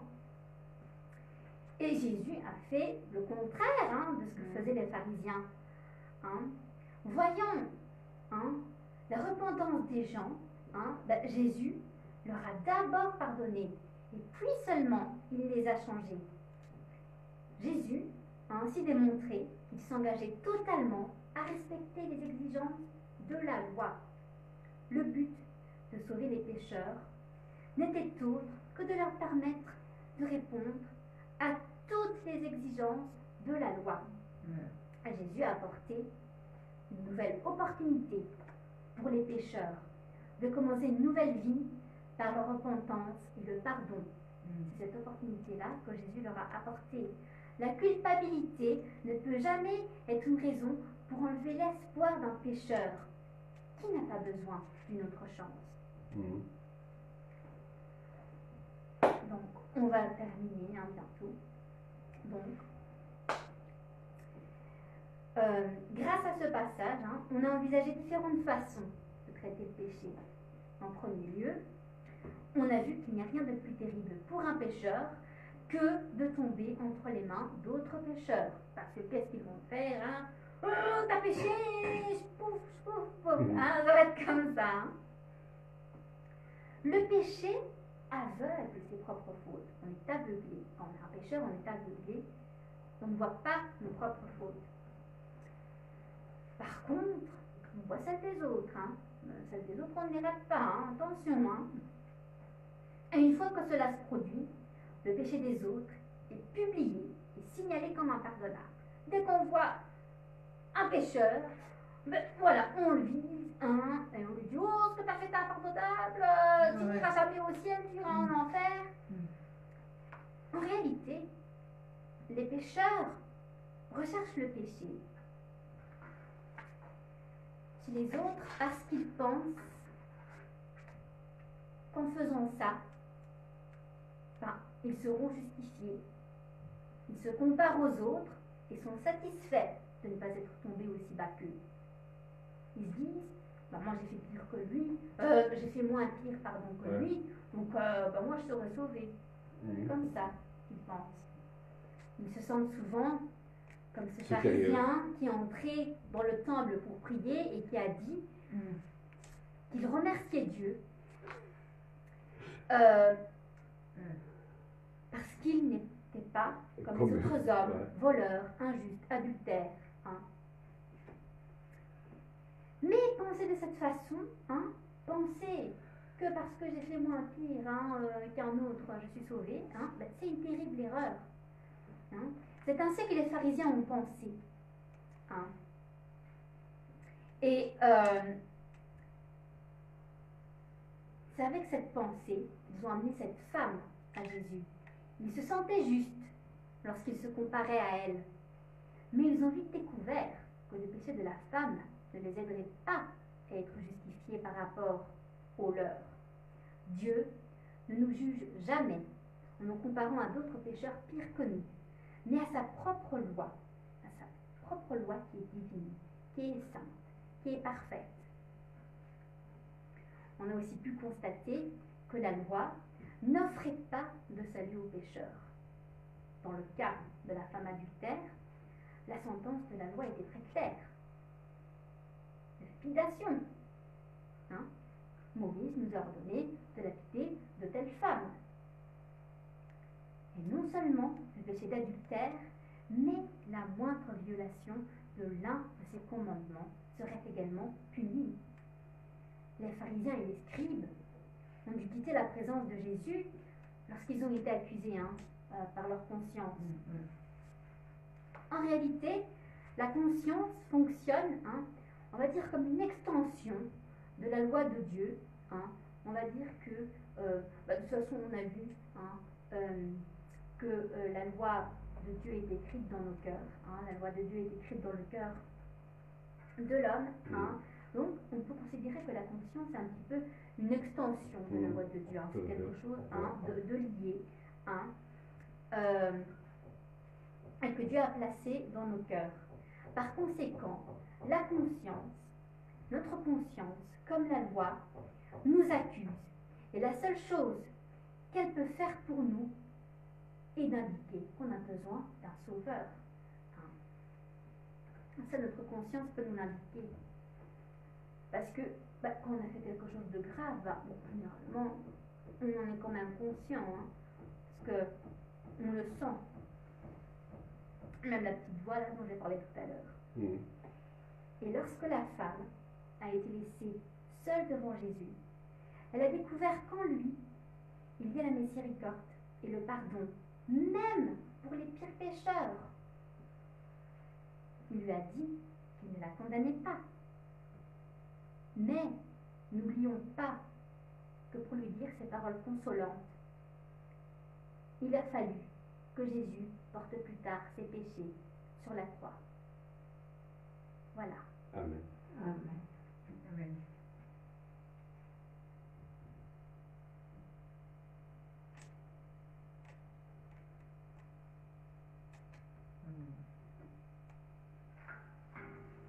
Voilà. Très bien dit ça. Merci Seigneur. Nous avons bien compris. Merci Seigneur parce que tu nous permets de comprendre chaque chose, Seigneur. Comprendre, Seigneur, les bonnes choses, Seigneur. De ne pas commettre d'adultère et de ne pas commettre d'autres choses, Seigneur, qui ne te plaisent pas. Nous voulons toujours marcher dans les bonnes voies, Seigneur. Et viens nous interpeller, Seigneur, quand quelque chose, Seigneur, ne va pas. Ou si nous mettons un pied de travers, Seigneur. Parce que nous ne voulons pas, Seigneur, chuter, Seigneur. Nous ne voulons pas tomber dans les bras de l'ennemi, Seigneur. Nous voulons avancer, Seigneur, à tes côtés, Seigneur. Merci, Seigneur, de nous tracer toujours le bon chemin et que Saint-Esprit vienne nous interpeller, Seigneur, chaque jour dans notre vie, Seigneur, à choisir la bonne voie, Seigneur, et de ne pas chuter, Seigneur.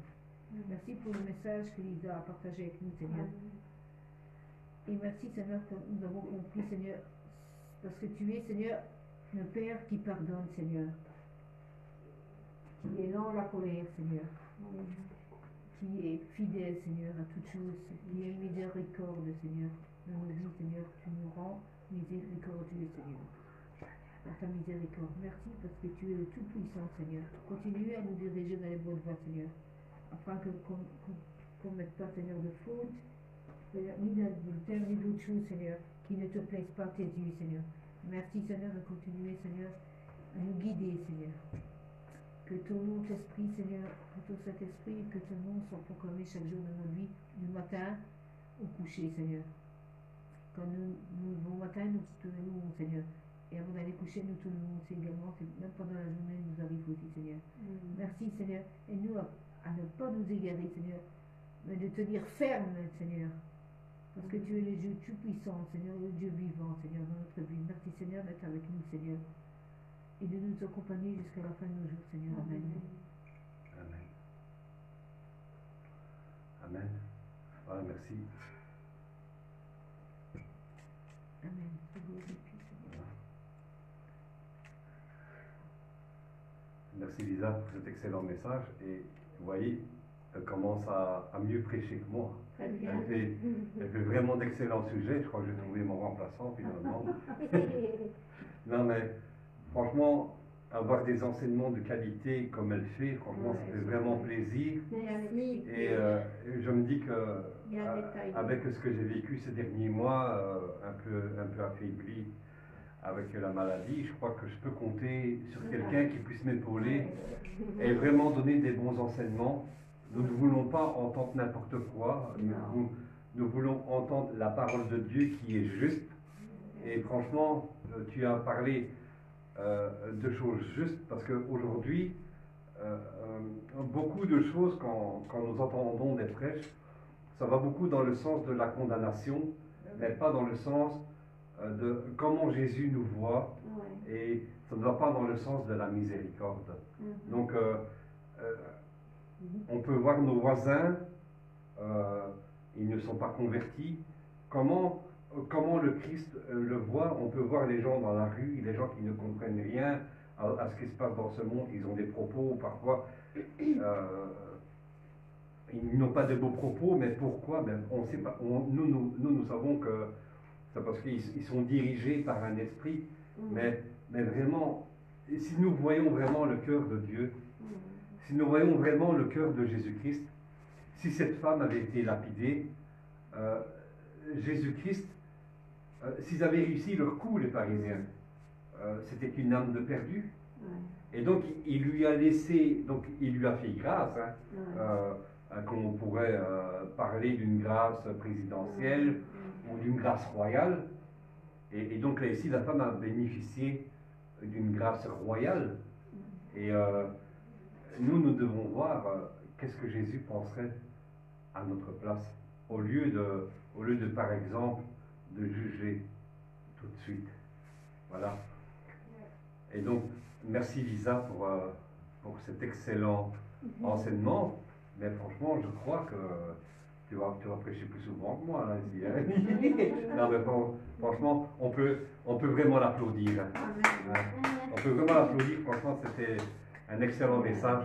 Et vraiment, comment tu t'es senti pendant tout ce temps où tu as porté la parole? Tu sens qu'il y avait quelque chose en toi. On sent. C'est pour ça que j'aime bien de devoir prêcher debout. On sent qu'il y a quelque chose qui vibre en toi. On sent qu'il y a la parole de Dieu qui vibre en toi. Et tu vois, tu arrives. Vous voyez, on fait un peu comme des cours ici. Hein. Et en fait, tu arrives à te détacher de tes feuilles et à t'exprimer comme ça. C'est comme ça que. Et c'est maintenant, j'ai encore besoin de dire ma phrase parce que. C'est comme ça que. C'est comme ça, par exemple, quand l'apôtre Pierre et Jean sont, tu vois, le Sanhédrin, ils ont leurs accusateurs qui cherchent à les emprisonner. Ben alors, Pierre et Jean commencent à prêcher, voyez-vous, et à ce moment-là, une foule de 5 000 à 6 000 personnes se mettent à se convertir, vraiment parce qu'ils parlaient Il parlait. Donc, ils n'étaient pas honteux, ils étaient là debout, fièrement, et sûrs, ils avaient de l'assurance dans ce qu'ils prêchaient. Amen. Voilà. Tu peux cliquer sur terminer, là, tu peux terminer aussi la caméra. Voilà. Donc, voilà, soyez bénis, que Dieu vous garde. Donc, la semaine prochaine, si Dieu le veut, ce sera moi qui apporterai le message de la parole de Dieu. Que Dieu vous garde, que Dieu bénisse votre semaine. Restez dans sa présence. Shalom, shalom, shalom. Soyez bénis. Amen. Amen.